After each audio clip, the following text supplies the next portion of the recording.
Hi hello అందరికీ ఎలా ఉన్నారు? అందరూ చాలా అద్భుతంగా ఉన్నారు కదా. మళ్ళీ నేను మీ విజయ విండోస్కి తిరిగి స్వాగతం. గత 2 వీడియోలలో మనము శ్రీకృష్ణునికి సంబంధించిన అతి ముఖ్యమైన ప్రదేశాలు, ఆయన జన్మించిన జన్మభూమి మధుర మరియు ఆయన కొద్ది కాలం పాటు పెరిగిన గోకులం గురించిన విశేషాలు, అక్కడ ముఖ్యమైన సంఘటనలు జరిగిన ముఖ్యమైన ప్రదేశాల గురించి తెలుసుకున్నాం కదా.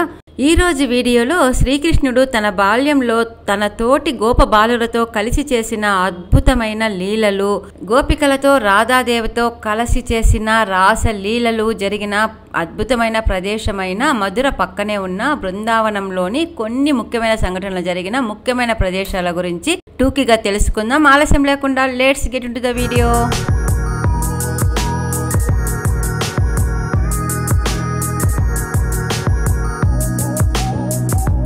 మధురలోని కంసుని జైలులో జన్మించిన శ్రీకృష్ణుడు వసుదేవుని చేత యమునా నది దాటించబడి నంద యశోదల దగ్గరికి చేరుతాడు. తనను సంహరించడానికి పుట్టిన శత్రువు ఇక్కడే ఎక్కడో పెరుగుతూ ఉన్నాడని అనుమానించిన కంసుడు తన తోటి రాక్షసులందరినీ అతన్ని కనిపెట్టి చంపమని పంపడం జరుగుతుంది. అయితే సాక్షాత్ భగవత్ స్వరూపుడైన శ్రీకృష్ణుని చేత ఈ రాక్షసులందరూ కూడా చంపబడతారు. ఈ విషయాలన్నీ చూస్తూ వస్తున్న నంద యశోదలకి ఈ ప్రదేశంలో ఉండడం ప్రమాదకరంగా తోచి రోహిణి బలరాములతో పాటు బృందావనానికి చేరుకుంటారు. 11 సంవత్సరాలు బృందావనంలో తన తోటి గోప బాలురతో, గోపికలతో, రాధాదేవితో ఎన్నో అద్భుతమైన లీలలు ప్రదర్శించిన శ్రీకృష్ణుడు తన 11వ సంవత్సరంలో మేనమామ కంసుని సంహరించడానికి మధురకు వెళ్ళి అక్కడే ఉండిపోతాడు. అప్పుడు అలా వెళ్ళిన శ్రీకృష్ణుడు తిరిగి తన జీవిత కాలంలో ఎప్పుడూ కూడా బృందావనానికి తిరిగి రాలేదని పురాణ కథనము. శ్రీకృష్ణ లీలలకు సంబంధించి అత్యద్భుతమైన పురాణ ప్రసిద్ధి పొందిన ప్రదేశాలు ఉన్న బృందావనంలో ఆధునికంగా కట్టబడినప్పటికీ అద్భుతమైన నిర్మాణము ప్రేమ మందిరము. జగద్గురు శ్రీ కృపాల్జీ మహారాజ్ చేత 55 ఎకరాలలో 2001లో ప్రారంభించబడి 2012వ సంవత్సరంలో పూర్తి చేయబడిన అద్భుతమైన మార్బల్ నిర్మాణమే ప్రేమ మందిరం. విశాలమైన ప్రాంగణంలో చుట్టూ పచ్చని చెట్లు అలరారుతుండగా మధ్యలో తెల్లని 2 అంతస్తుల భవనమే ప్రేమ మందిరము. ఇందులో ఉన్న మొదటి అంతస్తులో రాధాకృష్ణులు, 2వ అంతస్తులో సీతారాములు కొలువై అద్భుతంగా అందంగా దర్శనమిస్తారు. ప్రేమ మందిరము ప్రాంగణంలోకి అడుగు పెట్టినప్పటి నుండి దేవాలయం లోపలికి వెళ్లేంత వరకు కూడా చుట్టూ ఉన్న విశాలమైన ప్రదేశంలో శ్రీకృష్ణుని మహిమలకు, లీలలకు సంబంధించిన ఎన్నో కథలని అందమైన బొమ్మల రూపంలో ఇక్కడ కొలువు తీర్చడం జరిగింది. శ్రీకృష్ణునికి సంబంధించిన జూలన్ లీల, గోవర్ధన గిరిని ఎత్తి పట్టుకోవడము, కాళీయ మర్దనము చేసిన లీల, గోపికలతో రాధతో శ్రీకృష్ణుడు చేసిన రాసలీలల గాథలు ఈ బొమ్మలలో మనకు ఎక్కువగా కనిపిస్తూ ఉంటాయి.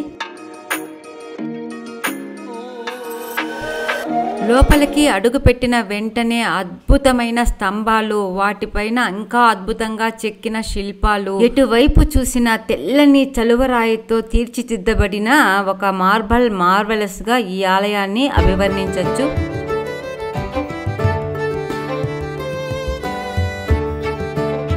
ఇక లోపలి వైపున ఉన్న గోడల పైన అంతా కూడా గురువులకు సంబంధించిన బొమ్మలని చిత్రించి ఉండగా మొదటి అంతస్తులో రాధాకృష్ణులు అత్యంత మనోహరంగా దర్శనమిస్తారు.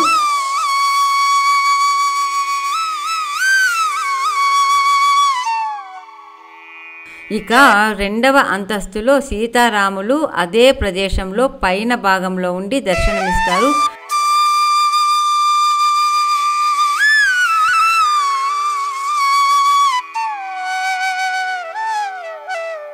ఇక ఈ ఆలయము మధ్య భాగంలో పైనుండి వేలాడుతున్న గ్లాస్ షాండ్లియరు ఈ ఆలయానికి ఒక తలమానికము అని చెప్పచ్చు. 125 అడుగుల ఎత్తుతో, 190 అడుగుల పొడవుతో మరియు 128 అడుగుల వెడల్పుతో ఉన్న ఈ పాలరాతితో చేసిన ఆలయాన్ని దర్శించుకుంటే బృందావనము దర్శించినట్లే ఉండదు అని అనడంలో ఏమాత్రము సందేహం లేదు. 1515వ సంవత్సరంలో శ్రీ చైతన్య మహాప్రభుపాదుల వారు తన దివ్య దృష్టితో శ్రీకృష్ణునికి సంబంధించిన అనేక ప్రదేశాలని బృందావనంలో గుర్తిస్తూ ఈ ప్రదేశాన్ని కూడా ఒక ప్రదేశంగా గుర్తించడం జరిగింది.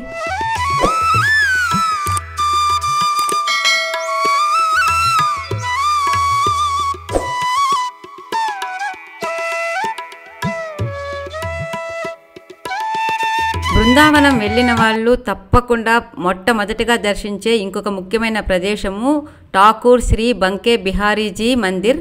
బాంకే బిహారీ అని అంటే రాధారాణి మరియు శ్రీకృష్ణులు ఇరువురు కలిసి ఉన్న రూపాన్ని ఈ విధంగా పిలుస్తారు. పురాణ కాలం నుండి ఉన్నట్టుగా చెప్పబడే ఈ విగ్రహము మొదటగా బృందావనంలోనే ఉన్న నిధివన్ అనే ప్రదేశంలో ఉండి పూజింపబడేది.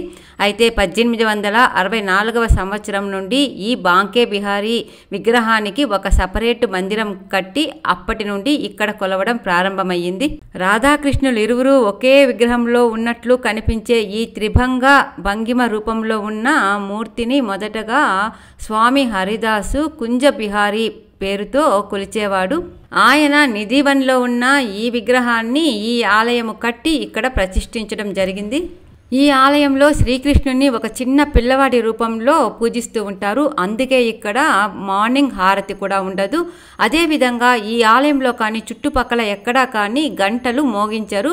నిద్రపోతున్న చిన్న పిల్లవాడైన శ్రీకృష్ణునికి నిద్రాభంగం అవుతుందని ఆ విధంగా చేస్తూ ఉంటారు. ఇక్కడ బృందావనంలో ఏ ఆలయంలో లేనంత భక్తుల తాకిడిని మనం చూడొచ్చు.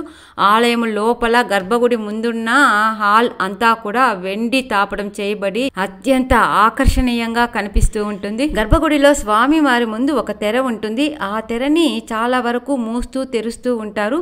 ఎందుకంటే స్వామి వారి కళ్ళు అత్యంత ఆకర్షణీయంగా ఉండి ఎవరైనా సరే కొద్దిసేపు తీక్షణంగా ఆ కళ్ళలోకి చూసిన తక్షణము ఆయన వశం అయిపోయి తిరిగి బాహ్య ప్రపంచంలోకి రారని చాలా మంది నమ్ముతూ ఉంటారు. అందుకే కొద్దిసేపు మాత్రమే తెరను తెరచి ఉంచి వెంటనే మూసేస్తూ ఉంటారు. ఆలయం గర్భగుడిలోకి వెళ్ళడానికి 2-3 గేట్లు ఉంటాయి. అన్ని గేట్లు కూడా చాలా రష్గా ఉండి క్యూ పెద్దదిగా ఉంటుంది. టైం అస్సలు లేదు, బృందావనంలో కేవలము ఒక్క టెంపుల్ మాత్రమే చూడగలము అనుకునే వాళ్ళు ఈ బంకే బిహారీజీ టెంపుల్ తప్పకుండా చూడొచ్చు.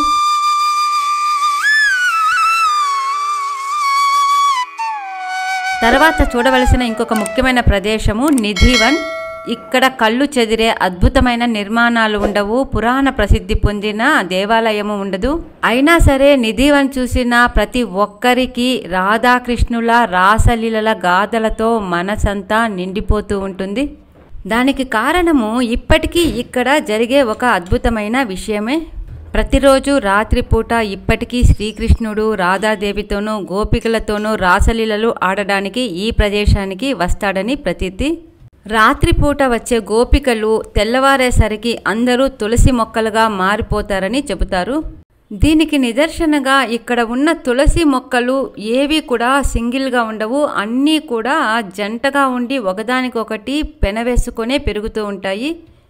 రాత్రిపూట శ్రీకృష్ణుడు రాధాదేవితో గోపికలతో చేసే రాసలీల చూడకుండా ఇక్కడ ఆలయం వారు తొందరగా తలుపులు మూసివేస్తారు. ఎవరు కూడా ఆ చుట్టుపక్కల ఉండడానికి వీలు లేదు. చుట్టుపక్కల ఉన్న ఇళ్ళ వాళ్ళు కిటికీలు కూడా అటువైపు ఉన్నవి తెరవరు.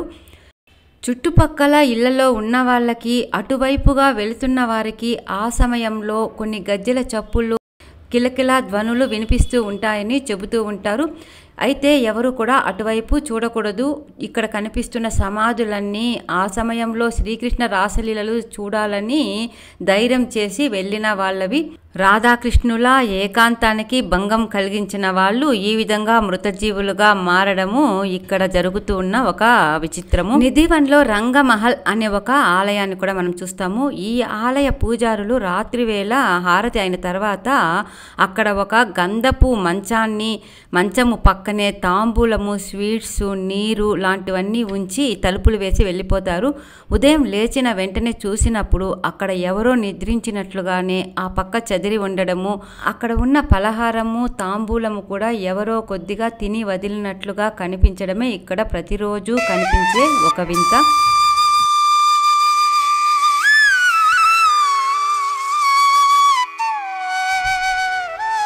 బృందావనంలో బంకే బిహారీ ఆలయాన్ని చూడడానికి వెళ్ళేటప్పుడు కానీ తిరిగి వచ్చేటప్పుడు కానీ అతి దగ్గరలో ఉన్న ఆలయమే ఈ మదన్ మోహన్జీ ఆలయము. ఇది బృందావనంలో ఉన్న ఆలయాలన్నింటికంటే పురాతనమైనది, అన్నిటికంటే ముందుగా కట్టబడిన ఆలయము. ఈ ఆలయంలో మదన్ మోహన్జీని ప్రతిష్ఠించడానికంటే ముందుగానే గోస్వామి మహారాజు ఈ స్వామి వారితోనే గడిపేవాడని చెబుతారు. తన కుటీరంలోనే మదనమోహన్ జీకి ఒక మందిరాన్ని నిర్మించి అక్కడే పూజాధికాలు నిర్వహిస్తూ ఉండేవాడని ప్రతీతి. యమునా నది ఒడ్డున కాళీయ ఘాట్కి దగ్గరలో 50 అడుగుల ఎత్తుతో నిర్మించబడిన ఈ ఆలయము 5000 సంవత్సరాల పురాతన కాలం నాటిదని చెబుతారు. శ్రీకృష్ణుని ముని మనమడైన వజ్రనాభుడు ఈ ఆలయాన్ని నిర్మించి ఈ ఆలయంలో తన స్వహస్తాలతో చెక్కిన మదనమోహనజీ విగ్రహాన్ని ప్రతిష్ఠించినట్లుగా పురాణము. కాలగర్భాన కలిసిపోయిన ఈ విగ్రహాన్ని ఒక మర్రి చెట్టు కింద అద్వైత ఆచార్యుల వారు తన దివ్య దృష్టితో చూసి ఈ ఆలయంలో 16వ శతాబ్దంలో ప్రతిష్ఠించడం జరిగింది. అయితే 17వ శతాబ్దంలో ఈ ఆలయం పైకి దండెత్తి వచ్చిన ఔరంగజేబుకు భయపడి అక్కడ ఉన్న పూజారులు ఇక్కడ ఉన్న విగ్రహాన్ని జైపూర్ రాజు జైసింగ్ చేత రహస్యంగా దాచి ఉంచి ఆ తర్వాత కరౌలి ఆలయంలో ప్రతిష్ఠించడం జరిగింది. ఈ ఆలయంలో ప్రతినిత్యము జరిగే హారతిని మీరు కూడా దర్శించుకోండి.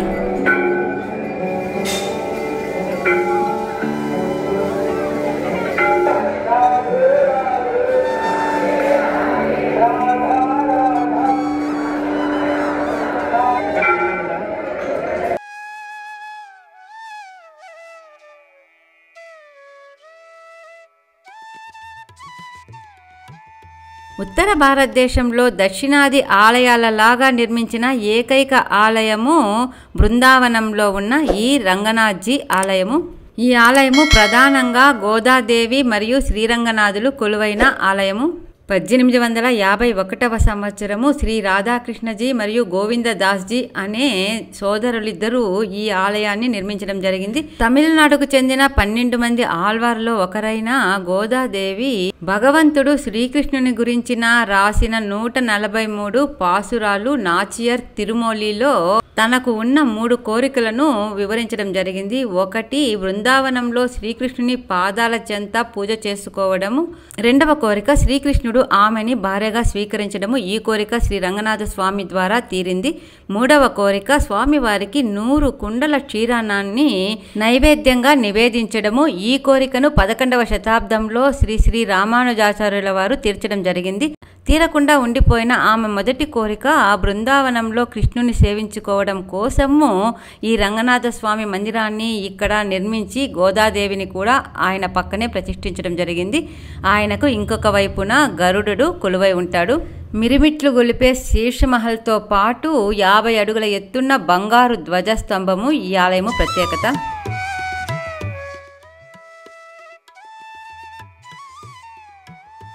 ఇప్పుడు మనం చూస్తున్న ఆలయము రెడ్ శాండ్ స్టోన్తో నిర్మించబడిన గోవిందదేవ్జీ ఆలయము. ఈ ఆలయాన్ని 1570వ సంవత్సరంలో అమేర్ మహారాజు మాన్సింగ్ నిర్మించినట్లుగా ఇక్కడ శిలాశాసనం చెబుతూ ఉంది. ఈ ఆలయము మొదట 7 అంతస్తులతో ఉండేది. 7 అంతస్తుల పైన వెలిగే ఒక పెద్ద దీపము కాంతి ఆగ్రా వరకు కనిపించేది. ఆ జ్యోతి నుండి వస్తున్న వెలుగును చూసి ఆగ్రాలో ఉన్న ఔరంగజేబుకు కన్ను కుట్టింది.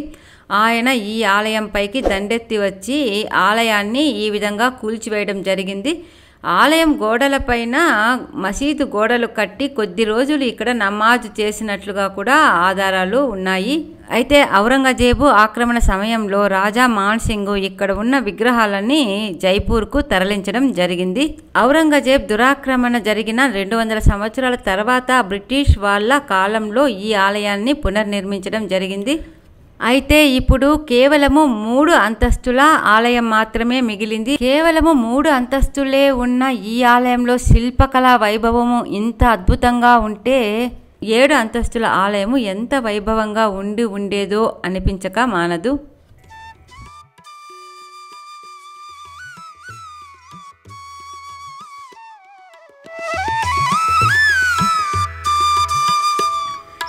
ఇప్పుడు మనం చూస్తున్న అతి పెద్దదైన ఆలయమే శ్రీకృష్ణ బలరాముల మందిరము. దీన్నే ఇస్కాన్ టెంపుల్ అని కూడా అంటారు. ఇస్కాన్ వారి చేత నిర్మించబడింది కాబట్టే దీన్ని ఇస్కాన్ టెంపుల్ అని కూడా పిలుస్తూ ఉంటారు. ఇస్కాన్ సంస్థ వారు భారతదేశంలో నిర్మించిన ఆలయాలన్నింటిలోకి మొట్టమొదటిగా నిర్మించిన ఆలయమే ఈ శ్రీకృష్ణ బలరాముల మందిరము. దేశ విదేశీయులు సమానంగా దర్శించుకునే ఆలయము ఈ ఆలయము. ఈ ఆలయాన్ని 1975వ సంవత్సరము శ్రీల ప్రభుపాదుల వారి ఆధ్వర్యంలో నిర్మించడం జరిగింది.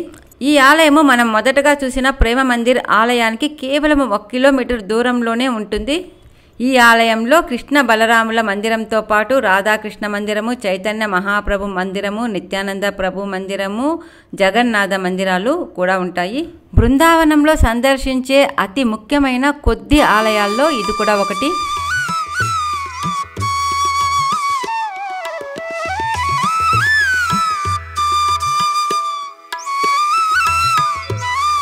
బృందావనంలో చూడ్డానికి టైం ఉండాలే కానీ చూడ్డానికి ఉన్న ఆలయాలు గొప్ప గొప్పవి చాలా ఉన్నాయి. పూర్తిగా శాండ్ స్టోన్తో నిర్మించిన అద్భుతమైన నిర్మాణము జైపూర్ మందిరము, తెల్లని ప్యాలెస్ లాగా మెరిసిపోతూ ఉన్న పాగల్ బాబా మందిరము,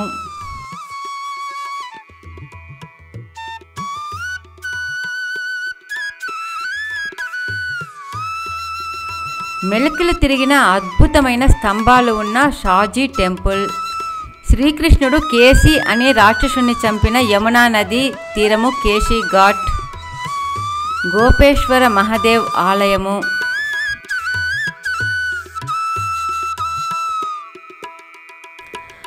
అద్భుతమైన నిర్మాణ శైలి ఉన్న లోటస్ టెంపుల్, దానికి దగ్గరలో ఉన్న శ్రీ వైష్ణోదేవి ఆలయము అన్నీ కూడా చూడదగినవే.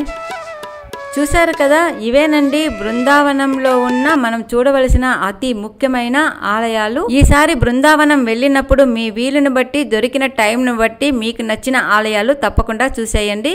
ఇవేనండి బృందావనం విశేషాలు. ఇంతటితో ఈ వీడియో అయిపోయింది. తొందరలో ఇంకో వీడియోతో మళ్ళీ కలుద్దాం. అంతవరకు సెలవు. ఇంతవరకు విద్య విండోస్ని సబ్స్క్రైబ్ చేసుకోకుండా ఉంటే తప్పకుండా సబ్స్క్రైబ్ చేసుకోండి. పక్కనే ఉన్న బెల్ ఐకాన్ ప్రెస్ చేయండి. Thank you very much. Bye bye.